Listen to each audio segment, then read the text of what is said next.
నిజ నిర్ధారణకు అంతిమ నిర్ణయం DNA టెస్ట్. ఉన్నది ఉన్నట్లుగా వాస్తవాలను శోధించి వివరించే మన DNA టీవీ, మన రాష్ట్రం, మన ఛానల్. ఓటర్ల జాబితా మరి సమగ్ర విచారణ మీద ఏదైతే మనం SIR ప్రోగ్రాం పెట్టుకున్నామో ఆ SIR ప్రోగ్రాం మీద BLS యొక్క శిక్షణా తరగతులు, అవగాహన సదస్సులు మరి 6 నియోజకవర్గాలు పూర్తయ్యాయి. ఇవాళ సాయంత్రంతో ముమ్మడవరం నియోజకవర్గంతో పాటు అంబేద్కర్ కోనసీమ జిల్లా అంతా కూడా చాలా చక్కగా జరిగింది. ముఖ్యంగా దీనికి సహకరించినటువంటి ప్రతి చోట కూడా ఉన్నటువంటి బూత్ లెవెల్ మరి కన్వీనర్లు, అలాగే అక్కడ బూత్ మండల కన్వీనర్లు, మరి ముఖ్యంగా కోఆర్డినేటర్లు, అట్లాగే ఉన్నటువంటి మా అబ్జర్వర్ గారు విజయలక్ష్మి గారు, అలాగే రఘురామ్ గారు, టాస్క్ ఫోర్స్ సభ్యులు అందరూ కూడా సహాయ సహకారాలు అందించినందుకు వారందరికీ మరి జిల్లా అధ్యక్షుడిగా కృతజ్ఞతలు తెలియజేస్తున్నాను. ఇంత పర్టికులర్గా ఈ కార్యక్రమం చేయడానికి కారణం ఏమిటంటే రాజకీయాలు, స్వతహాగా రాజకీయాల్లో పోటీ చేయడం, ఇలాంటి కార్యక్రమాలు చేయడం సర్వసాధారణమే.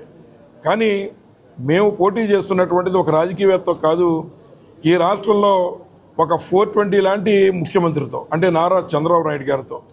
ఎప్పుడు కూడా మరి నిజం చెప్పేటువంటి అలవాటు లేనటువంటి నారా చంద్రబాబు నాయుడు గారు ఎప్పుడు కూడా తప్పుడు దారిలోనే ముఖ్యమంత్రి అవుతూ ఉన్నాడు. అలాగే రాబోయేటువంటి కాలంలో కూడా ఓట్ల చోరీకి పాల్పడతాడని, ఎలా అయితే బస్సు ఎక్కే ముందు మనం జేబులు కొట్టేయకుండా మనం అన్నీ సరి చేసుకుని బస్సు ఎక్కుతామో అట్లాగే ఈ రాష్ట్రంలో ఓట్లు దొంగతనం చేయడానికి ప్రణాళికలు రచిస్తున్నటువంటి నారా చంద్రబాబు నాయుడు గారి యొక్క కుట్రల్ని భగ్నం చేసి ప్రతి ఒక్కరి ఓటు కూడా ఉండే విధంగా, అంబేద్కర్ గారి రాజ్యాంగం నిలబడే విధంగా భవిష్యత్తులో చేయడం కోసం మరి ఈ శిక్షణా తరగతులు ఏర్పాటు చేసి చక్కగా పూర్తి చేయడం జరిగింది. అలాగే మరి రెండో అంశానికి వచ్చినట్లయితే మరి మొన్న మీరు చూశారు, ఏదైతే ఈ యొక్క ఆంధ్ర రాష్ట్రంలో మహానాడు కార్యక్రమం పెట్టి మరి దాన్ని అది కేవలం నారా చంద్రబాబు నాయుడు గారి యొక్క షష్ఠిపూర్తి కార్యక్రమంలాగా, అలాగే లోకేష్ గారిని జాకీలేసి లేపడం కోసం మరి కార్యక్రమాన్ని పెట్టిన సంగతి మీ అందరికీ తెలియజేస్తున్నాం.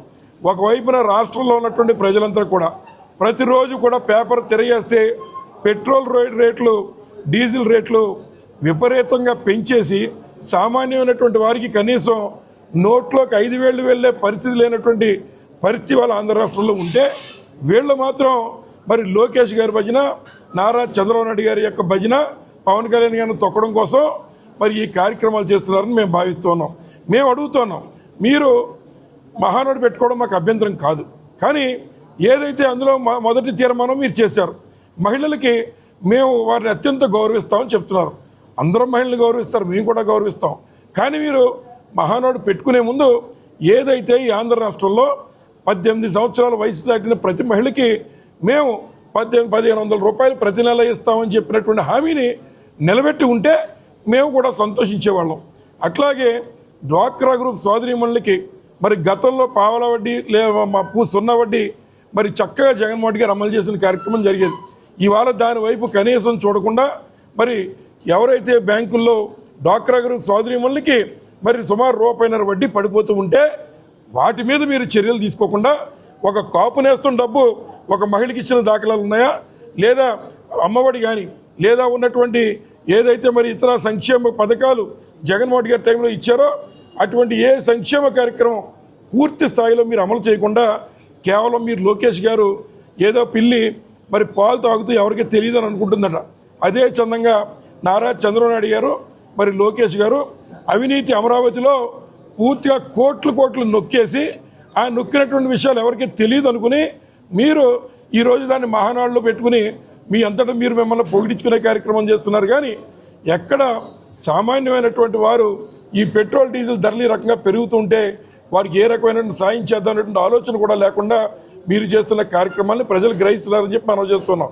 అలాగే మీ మహానాడులో కనీసం ఆక్వా రైతుల గురించి మాట్లాడినటువంటి నాయకుడు లేడు.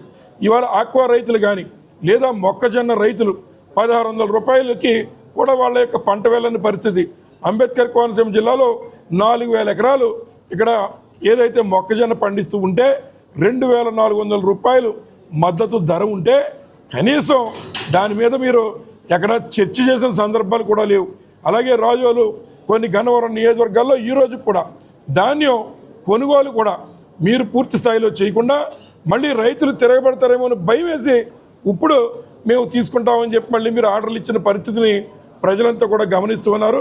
జగన్మోహన్ రెడ్డి గారు ఉన్నప్పుడు పండించిన ప్రతి ధాన్యపు గింజ కొనే కార్యక్రమం జగన్మోహన్ రెడ్డి గారు చేసేవాడు.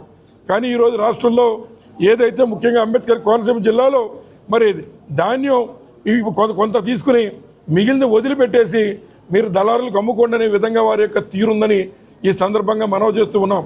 మరి మేము అడుగుతున్నాం, మీరు మహానాడు కార్యక్రమం పెట్టుకోండి, కానీ ఏం చేశారో 2 సంవత్సరాల్లో చెప్పి ప్రజలకు ఏం చేస్తారో చెబితే బాగుండేది. ఆ రకంగా కాకుండా ఉన్నటువంటి ప్రతి నాయకుడు మళ్ళీ ఇంతమందికి జగన్మోహన్ రెడ్డి గారు సమాధానం చెబుతూ ఉన్నాడు. విపరీతమైన ఆదరణ జగన్మోహన్ రెడ్డి గారికి పెరుగుతోంది. కాబట్టి ఎలా అయితే క్యారెక్టర్ అసాసినేషన్ చేయాలో ఆ రకంగా మరి ఏదైతే ఇతను ఒక కుట్రదారుడిగా లేదా గొడ్డల పార్టీ అనో క్యారెక్టర్ అసాసినేషన్ చేస్తూ ఉన్నారు.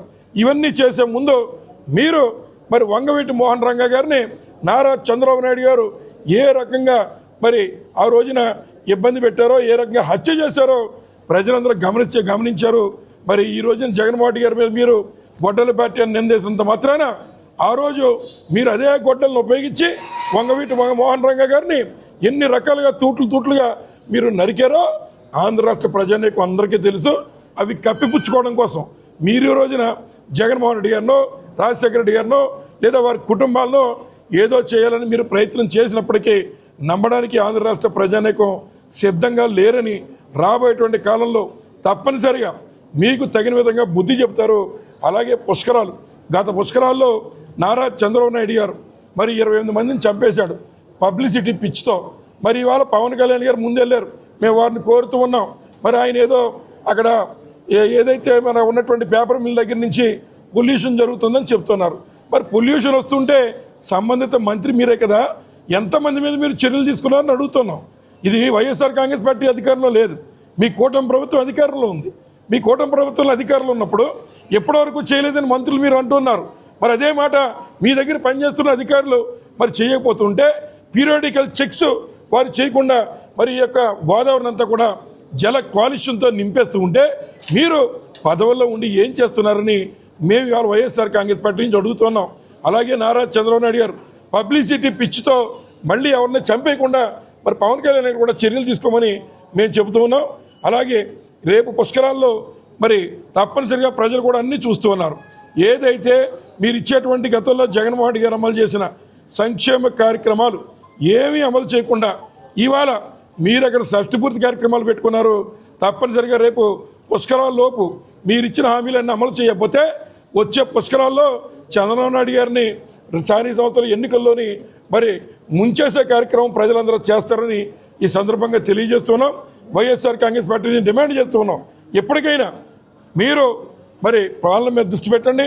2 సంవత్సరాలు మీరు చేసింది ఏమీ లేదు, ఎప్పటికైనా దృష్టి పెట్టి తక్షణమే ఆక్వా రైతులు వారికి ఏదైతే మరి ఫీడ్ ధరలు పెంచేసే కార్యక్రమం మీరు చేస్తున్నారో మరి ఆ ఉత్పత్తిదారుల్ని కంట్రోల్ చేసి మీరు వారితో లాలుచి పడిపోయిన విషయాలు ప్రజలు గమనించారు. ఇప్పుడన్నా బుద్ధి తెచ్చుకుని తక్షణమే మరి ఆక్వా ఫీడ్ ధరలు తగ్గించే కార్యక్రమం చేయాలని డిమాండ్ చేస్తున్నాం. అలాగే రొయ్యల రేటు పెంచేసే కార్యక్రమం చేశారు. మూలిగే నక్క మీద తాటికాయ పడినట్టు ఒకవైపు ఈ యొక్క రొయ్యల మేతలు ధరలు పెంచొద్దు మహాప్రభుత్వం అని ఆక్వా రైతు మొరపెడుతూ ఉంటే మీరు దాన్నేమో తాత్కాలిక వాయిదా వేసి మీరు రొయ్యల కొనుగోలుదారులతో చేతులు కలిపేసి రొయ్యల రేటు 50 రూపాయలు అంటే 50,000 టన్నుకి తగ్గించే కార్యక్రమం చేయడానికి మరి ఇట్లాంటి కార్యక్రమాలు చేసి మహానాడు పేరుతో ఊరేగడానికి మీకు సిగ్గులేదని ఈ సందర్భంగా మేము అడుగుతున్నాం. అలాగే